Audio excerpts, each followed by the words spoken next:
आज का टॉपिक है हमारा ब्राह्मण ग्रंथ। ये वैदिक सभ्यता का पार्ट 8 है। वैदिक सभ्यता पार्ट 8। ठीक है, इसमें हम लोग पढ़ेंगे ब्राह्मण ग्रंथ के बारे में। सबसे पहले हमें समझना है कि ब्राह्मण ग्रंथ है क्या। ठीक है, इंपॉर्टेंट क्वेश्चन है कि ब्राह्मण ग्रंथ गद्य के रूप में लिखा गया है, मतलब पोएट्री है।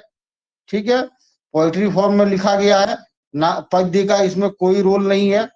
ये वेरी वेरी इंपॉर्टेंट क्वेश्चन है। ब्राह्मण ग्रंथ है क्या। देखिए, ये वेदों वेद बहुत इसमें लिखा गया है। ठीक है, बहुत रूपक अलंकार देके वेद की ऋचाएं जो बनी है, बहुत रूपक अलंकार वगैरह वगैरह देके बनी गई है, जो सामान्य मनुष्य को समझ में नहीं आता है। ठीक है, तो वेदों को आम लोगों तक सरल भाषा में पहुंचाने के लिए गद्य के रूप में लिखित ग्रंथ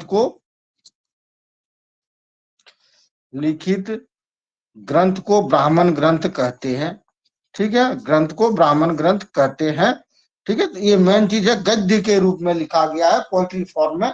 इसमें पोएम फॉर्म में, मंत्र के फॉर्म में, ऋचाओं के फॉर्म में नहीं है ये। ठीक है, ब्रह्मा शब्द से इसका नाम लिया गया है, जिसका अर्थ होता है ज्ञान। ठीक है, तो इतना ब्राह्मण के बारे में जानिए। ठीक है, ब्राह्मण कितने प्रकार के हैं, टाइप। ठीक है, टाइप।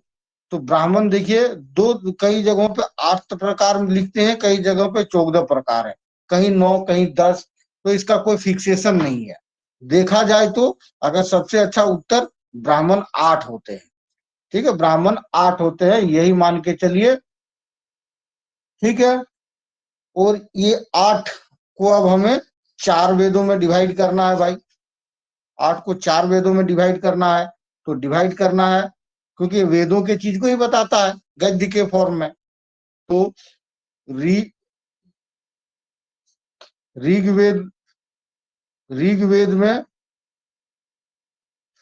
ऋग्वेद के 2 है, सामवेद के 3 है, यजुर्वेद के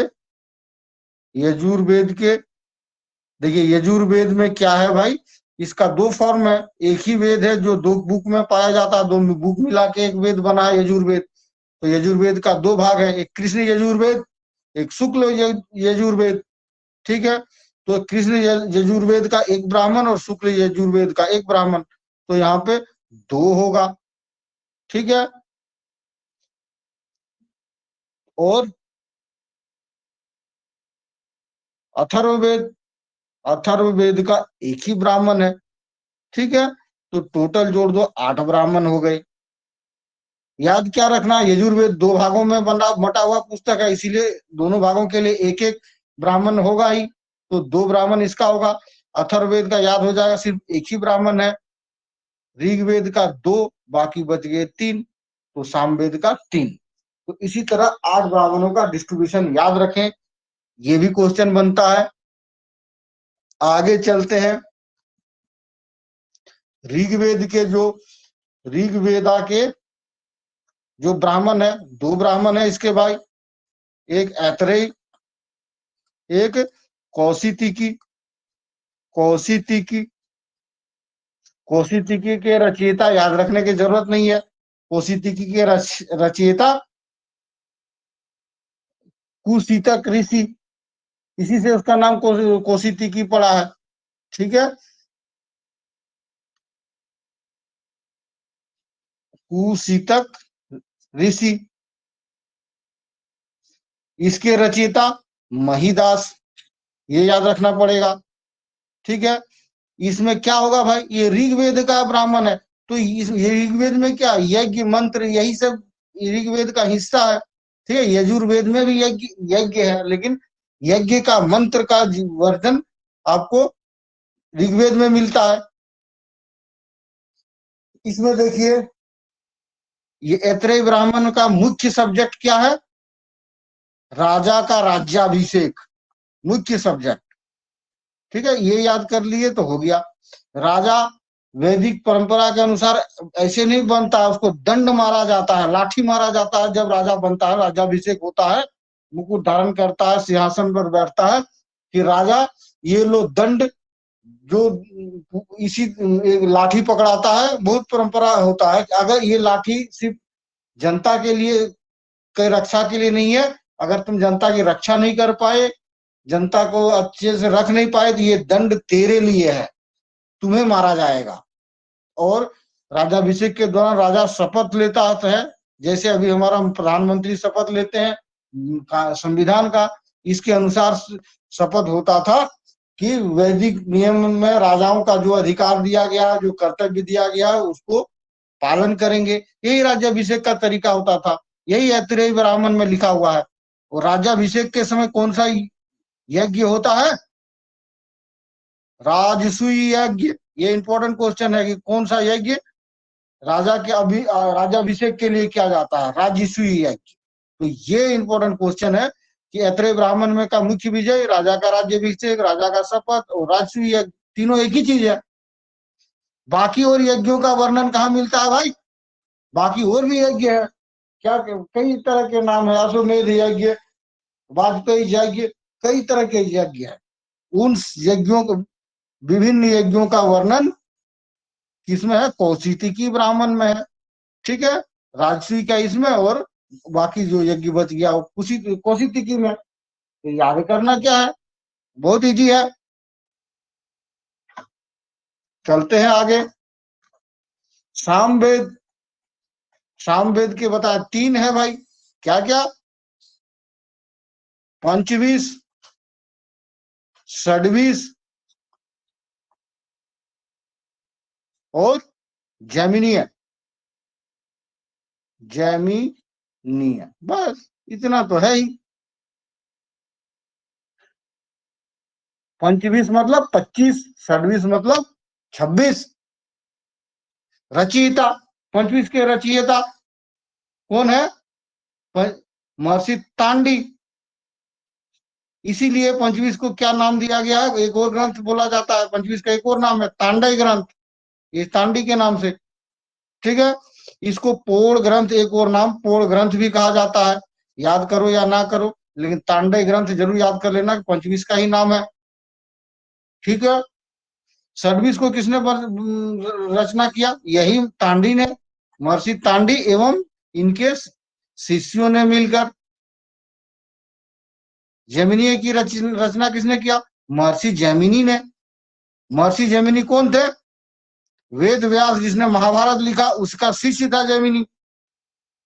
ठीक है, और इसका मदद किया था एक और इस जैमिनी के शिष्य ने, एक जैमिनी के शिष्य ने इस ब्राह्मण को बनाने में मदद किया था, जिसका नाम तवलकार था, तवलकार।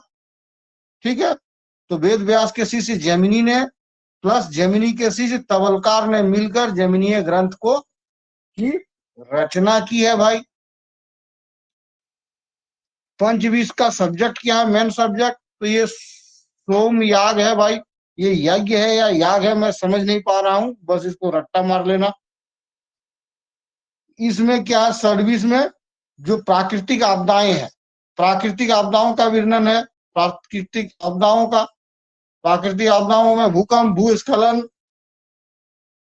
कोरोना, ये सब सब है, आता है। तो इसमें यही लिखा गया है कि मनुष्य के क्रियाकलाप अगर खराब हुआ तो प्रकृति उसका बदला लेगी। अगर आप चमगादड़ के जूस पियोगे तो कोरोना आएगा। तो ये सब चीजें का वर्णन है सर्विस में। ठीक है, तो ये आपको याद रखिए। ठीक है भाई, अब हम लोग चलते हैं यजुर्वेदा।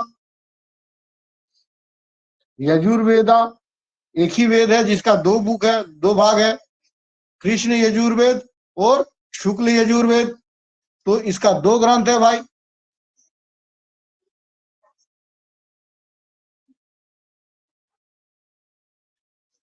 तो ये बहुत आसान है भाई।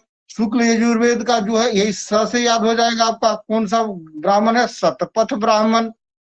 ठीक है, कृष्ण यजुर्वेद का ब्राह्मण कौन है? तैतरीय ब्राह्मण। ठीक है भाई। अब शतपथ ब्राह्मण में क्या याद रखना है, सबसे पुराना ब्राह्मण यही है, और क्या, सबसे बड़ा ब्राह्मण यही है।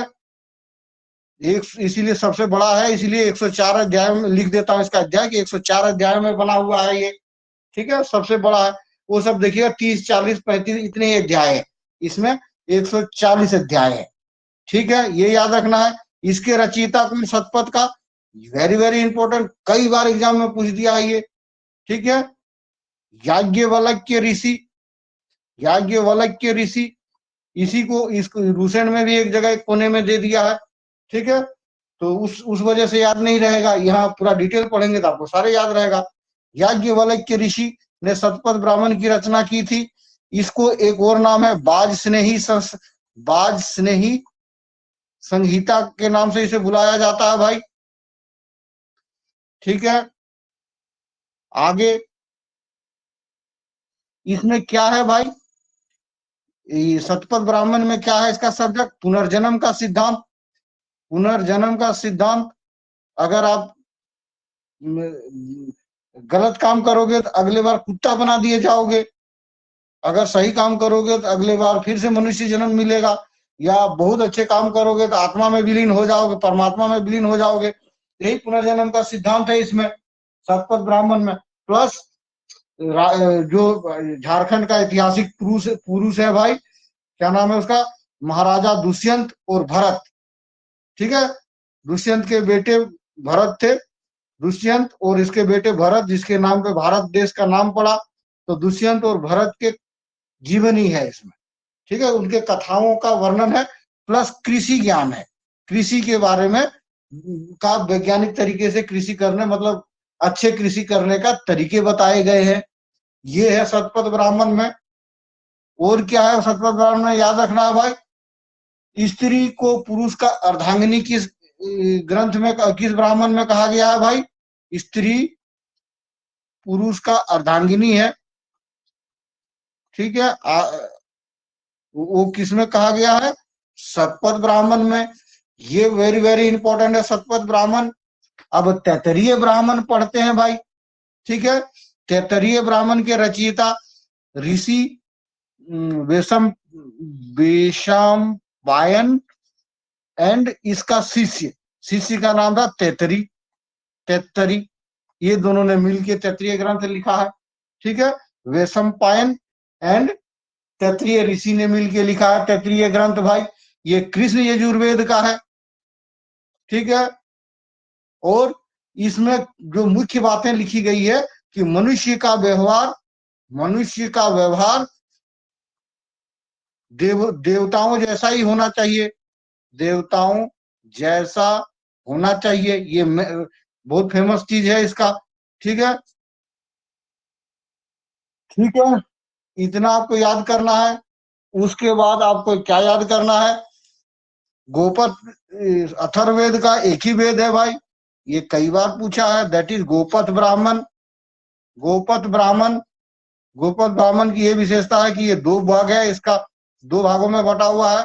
पूर्व गोपथ अलग अलग बुक है, पूर्व गोपथ एंड उत्तर गोपथ, उत्तर गोपथ।